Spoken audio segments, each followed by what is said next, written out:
All right. Alexis Rosenberg is a trial attorney, federal litigator. Alexis, I don't know. This cross-examination made the old prosecutor in me start to shake, okay?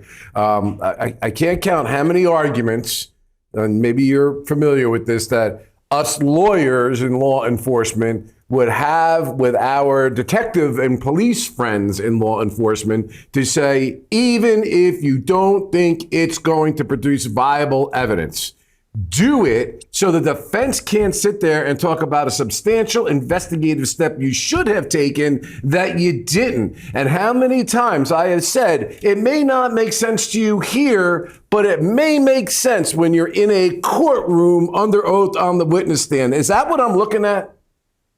Bob, I agree with you 100%. I mean, the whole premise was one of them is that this was sloppy police work. And we don't have him securing the scene. We don't have him taking the necessary or even attempting to take the necessary steps.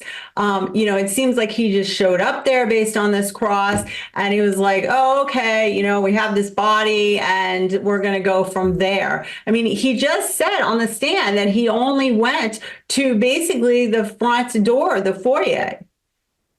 Yeah, I mean, look, this is what happens. You hate to have injected into your trial as a prosecutor sloppy investigative work. And I'm just telling you, from my law enforcement friends that are out there watching the Law and Crime Network, this may be the reason a prosecutor like I used to be would say, just go do it, lock it down so no one has access to it. And even though you don't think it's going to produce anything, see if you can get consent. You don't necessarily need a warrant. Go in, take a look-see, document it so we don't have to deal with it. I'd love to know the behind the scenes, whether or not there was a lawyer asking that to be done, because sometimes, like I said, even though we're working together, sometimes we're not. Well, on that note, we're going to take a quick break here at the Law and Crime Network. Nothing against cops, love them. But that is a reality of what goes on in these investigations. We'll be right back.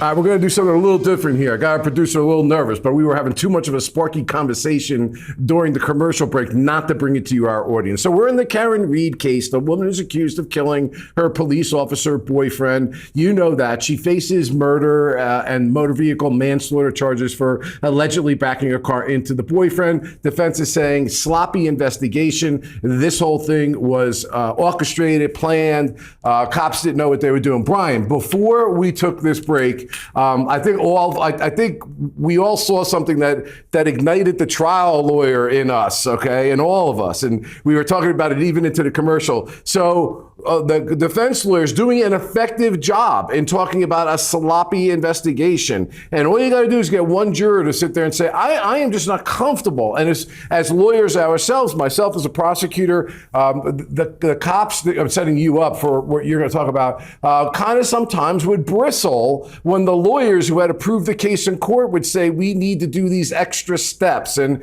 sometimes they felt that we were being overboard. I remember one saying to me one time, what do you want us to do? Pick up the whole building and move it to the evidence locker? And I'm like, can you do that? Is there a way to do it? Because if I had that opportunity, the answer is yes, because something's always left behind. Something's always missed. And if for no other reason you dot the I's and cross the T's to show you didn't jump to judgment, and even if it yields nothing, you don't have to be on the crucible of a defense lawyer saying, why didn't you do it? Brian, what are your thoughts about the way this is all going down? Because you've got something that tells us about when you'd be sleeping, when you'd be waking up, and all that kind of stuff. So just for context, don't forget, Bob Bianchi isn't just talking about being a prosecutor. He was the prosecutor for his county. And so you're looking at it from that perspective as to, I got to prepare my witnesses, my officers for how someone like me is going to attack them, because I'm a former public defender. And I said, what this defense attorney is doing right now and the opportunity they're having, this is Christmas in July.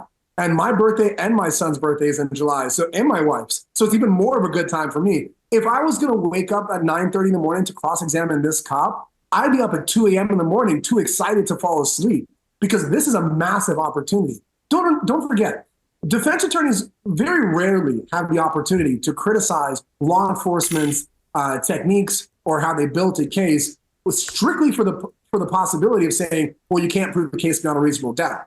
Now the defense gets 2 bites of the apple. They get to say sloppy police work doesn't prove the case, but also sloppy police work proves my defense in that they're hiding something. So every whack at every officer who gets out there serves those 2 purposes. It's a very rare opportunity for defense attorneys, and it's a very exciting opportunity. And that's why you're seeing this defense attorney pull themselves into a lot of opportunities where they get objected to, because you know what? Do it anyways. You're not going to get this opportunity. And if the cops or the officer says something that's going to get objected to, maybe the jury is like, wait, I want to hear that. Yeah. Maybe they're going to have their own conspiracy anyway. So say it.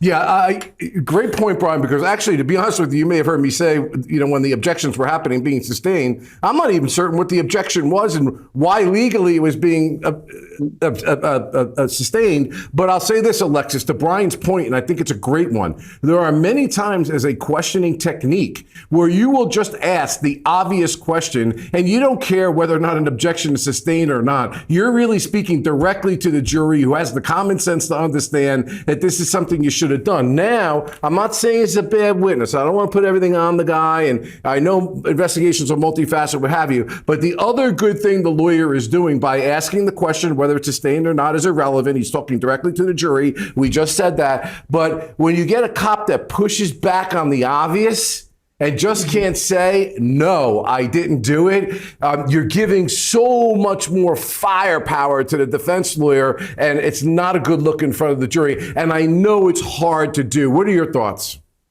No, I agree with you 100%. He should, it's almost like pulling teeth. He should just say, no, I didn't do that, and leave it at that.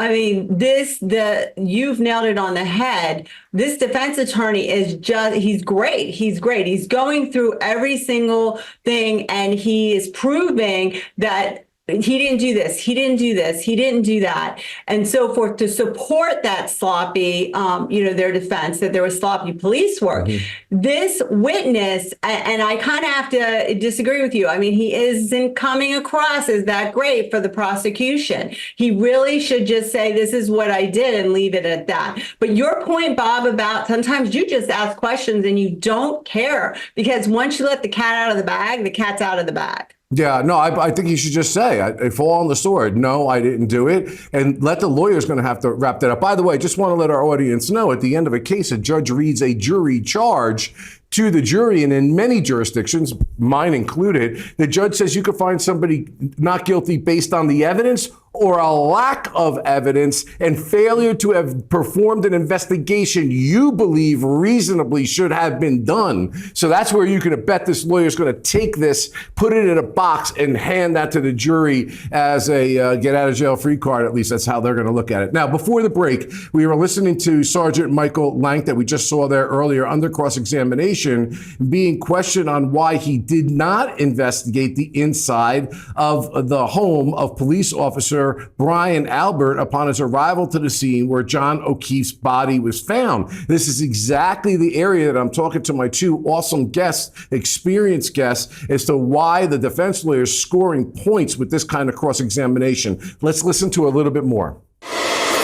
All right, so let's break this down. Dina, you're a trial consultant, right? So where in your space does this come in? I mean, when I did quote unquote trial consulting, I would always be saying to my forensic people, to my detectives, dot I's, cross T's, even if it doesn't lead to something, you're going to shut down this kind of cross-examination. And secondly, what would you advise? And is this something that is, I've asked this before, a body blow, or could this be a knockout punch the way this cross is going? This is crucial. How the police collected the evidence is huge, because this whole trial is based on evidence, right? And so the defense is scoring some points here, especially because the defense's theory is that this is a cover-up, that this actually had to do with the police department. She's kind of being blamed the victim. And it is a little bit surprising, because here you have a fellow officer, right? A fellow officer who has been killed. And for them to have been so sloppy in their investigation, to me, makes it even more surprising, because you would think you would take that so seriously.